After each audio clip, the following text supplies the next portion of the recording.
Since 1948, Elliott Machine Works has been a leading manufacturer of mobile service equipment. Our lube trucks are designed to safely carry and dispense bulk oils to your job site. We offer fully enclosed units as well as open and semi-open units with an enclosed hose reel cabinet. Van bodies are available in steel for off-road mining and aluminum for your on- and off-highway applications. All units include tanks for new oil, antifreeze, grease, and used oil. We also offer tanks for DEF and used antifreeze. Air compressors are hydraulically driven or powered by an auxiliary gas or diesel engine. Pumping systems for each product can be air-powered but are typically hydraulically driven for high-volume or cold climate applications.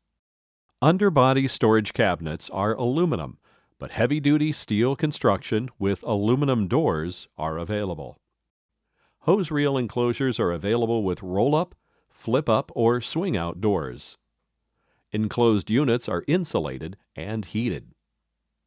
Heating options include hot water, shore power electric, and diesel fuel-fired heaters. Diesel fuel-fired heaters are available to heat the enclosed van body and the truck's engine. Heated grease options include heat blanket, heated plate, and immersion tubes. Let us custom build your next lube truck. For more information or to custom build your next fuel lube unit, visit us at elliottmachine.com.